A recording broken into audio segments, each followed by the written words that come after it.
leaving Cappadocia, we had to decide where to go next. We wanted to go towards the southeast area of Turkey. However, we were aware that there were some earthquakes at the beginning of the year, and we weren't unsure what to do. Indeed, at the 6th of February, unfortunately, two strong earthquakes of magnitude 7.7, 7.8 struck in the Gaziantep area. The first shock was 37 kilometers northwest of Gaziantep. These earthquakes have been pretty deadly, where an estimated over 60,000 people died. We asked Turkish people whether going to this area was the right thing to do, and we got mixed answers, right? Yeah, we got mixed responses. Some said absolutely don't go there, they're still dealing with the crisis, it may not be safe. Other people said they will be happy to have tourists again. In the end, we decided to go and have a look. And it was the right choice. Best choice ever. Yes.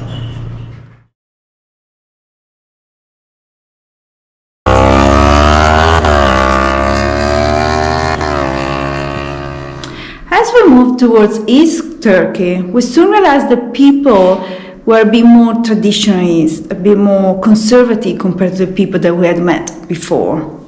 Also, communication, which has always been challenging to say the least in this country, became even more so. Hardly anyone speaks any word of English. Here's a video of a lady showing me the food menu at the restaurant we stopped at on our way to Gaziantep.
So as mentioned initially, we weren't sure whether going to the area affected by the earthquake would have been a good idea. Maybe it could be disrespectful for local people and also challenging for us. But actually we experienced the opposite. Only on our way to Gaziantep, we have seen tents hosting people affected by the earthquake. But other than that, buildings and roads were actually in good shape. The only damage we could see in Gaziantep were the ancient sites, where mosques and the main castle were actually under restoration.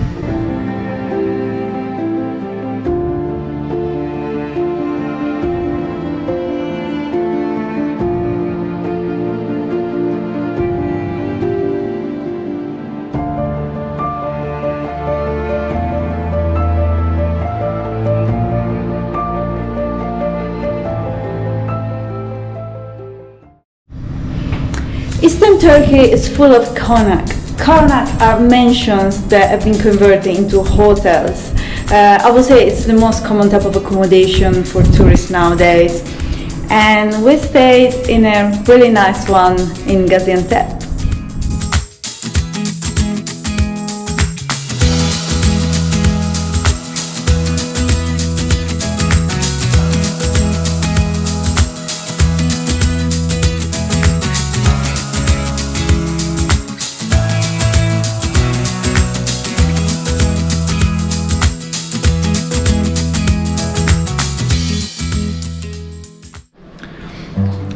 Gaziantep is famous for its mosaics, and it hosts the largest mosaics museum in the world. Those mosaics come from Zeugma, which is an ancient Greek and Roman city on the Euphrates River, and it was only discovered about 20 years ago. They were about to build a dam on the Euphrates River, which meant the city was about to be flooded. So thanks God they found it, because mosaics are outstanding.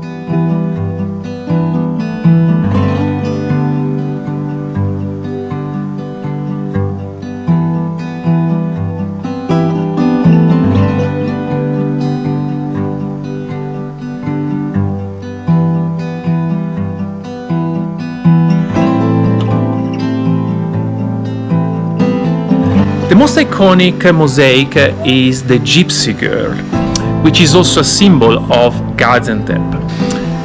It is still unclear whether the Gypsy Girl is a man or a woman. Someone say it depicts Alexander the Great.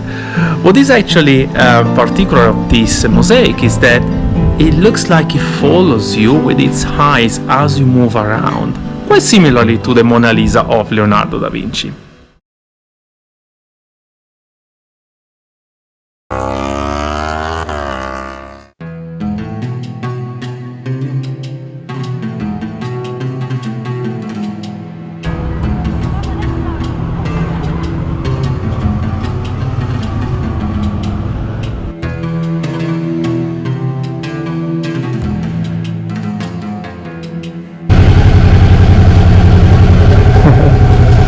What is your name? Alessio. And you? My name is Mohammed. Manu. Where you are from? Italy. Italy. Very good. My name is Syria. Yeah. Okay, nice to meet you. Bye.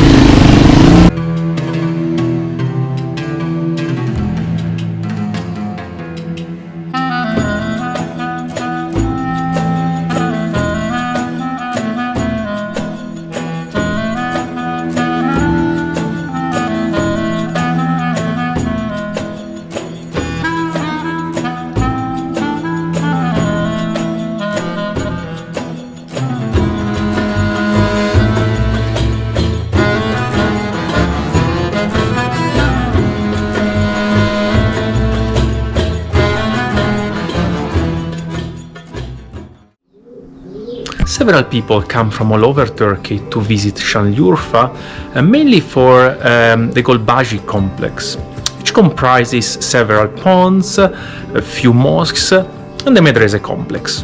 It is linked to the prophet Abraham, that was believed to be born under a cave, which is open to the public and can be visited. In the ponds there are sacred carps.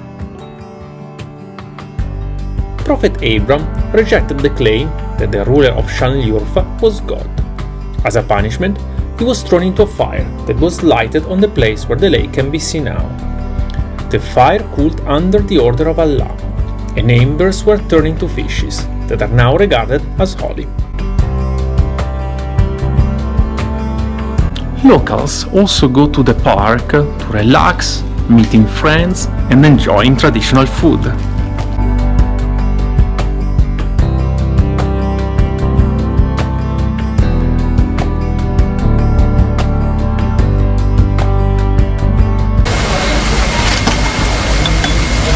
What is it? Marra, No. Is it like coffee, right? Turkish espresso. Turkish espresso. How is it?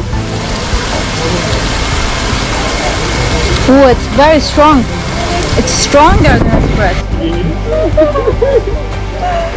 Good. It's good? Oh, thank you. Thank you. Thank you. Thank you.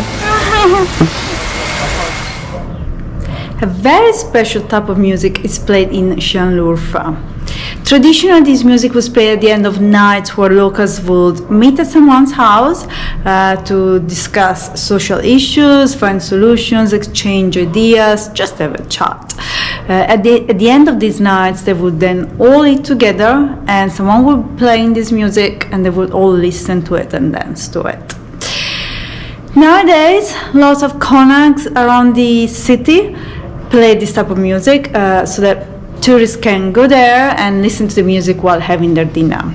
Of course, a lesson I couldn't possibly miss it. We went to one and Alessio even gave a very special performance. Ses ver böyle 3.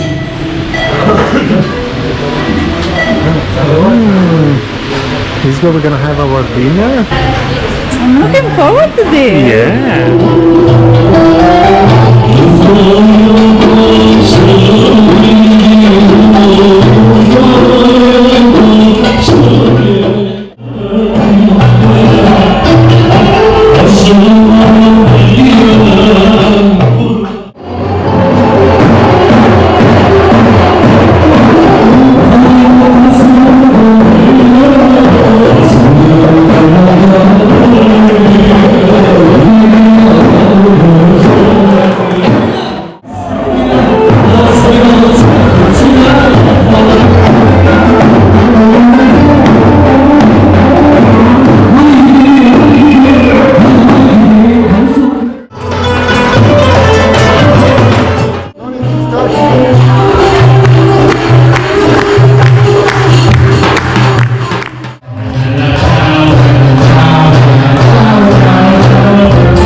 Mount Nemrut is over 2,000 meters high.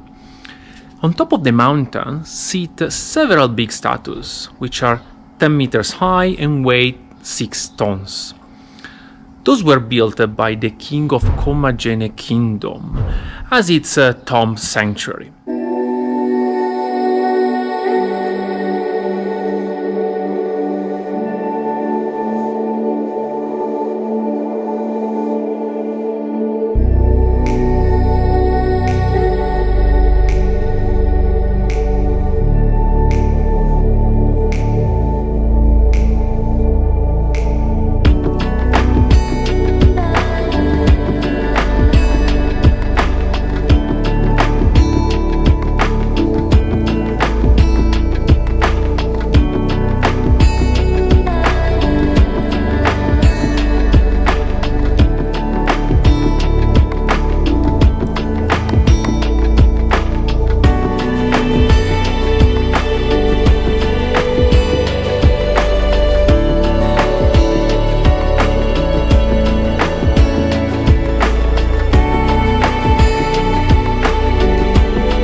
On our way to Mardin, we definitely felt the presence of the army.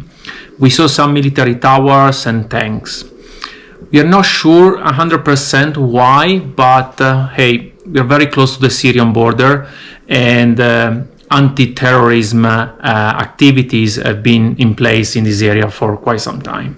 Yeah, even the castle, the Mardin castle, which used to be one of the main attractions for tourists, is now off limits because NATO settled there a few years ago. And also, remember when we went to see Mardin from that viewpoint? So we found on Google Maps, we found the viewpoint of the city. So we wanted to go there and see Mardin from there. We got there with the bike. We noticed there was a military area next to it, but we didn't think much about it. Okay. So we stopped the bike, we got off the bike, we were about to go and see the view. and an armed soldier came towards us. Didn't seem too happy to see us there. So we quietly got back on the bike, left, and never went back there. So yeah, definitely the army is present in this area. But despite that, we never felt in danger, I No, would not say. at all. Not at all. It's going around here, you feel really welcome. People are so friendly. I would say the friendliest people we met since definitely. arriving in Turkey. Yeah, and walking around the streets, you see many ethnicities, right? Arabs and Kurds are the majority, but you also see, obviously, Turks, Assyrians, Armenians, and all the various different languages. Even the Aramaic dialect apparently is spoken here. That's amazing. Yeah, it's super interesting. Lovely place.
Because of the great variety of ethnicities in Mardin, lots of religions coexist.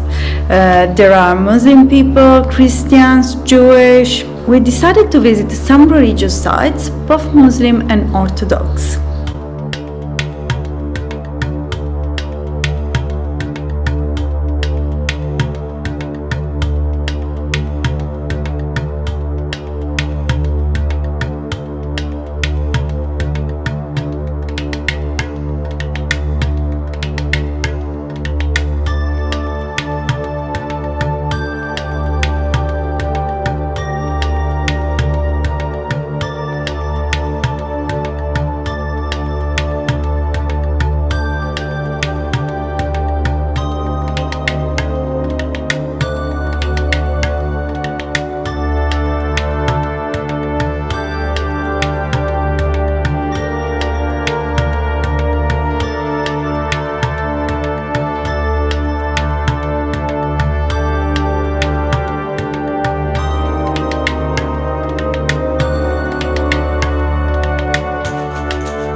Welcome to la rubrica gastronomica di Ale&Ela, where I show you some of the traditional foods and drinks of the country we are in. It's time to try some of the most popular Turkish street food, pide and lahmacun. Enjoy! Today, Alessia and I are trying two of the most popular Turkish dishes. Pide is a boat-shaped flatbread filled traditionally with minced meat. You can also have different types of fillings, so today we chose one with minced meat and cheese.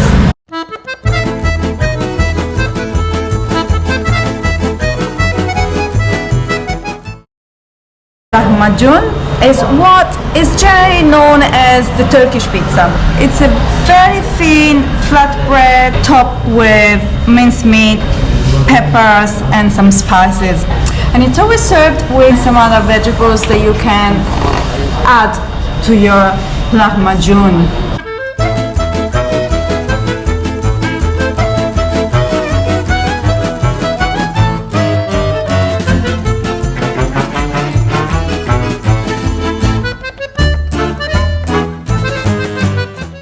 Thanks for watching! Next, we'll take a brief break from our travels to celebrate my dad's birthday. But don't worry, we'll be back and ready for more adventures after that.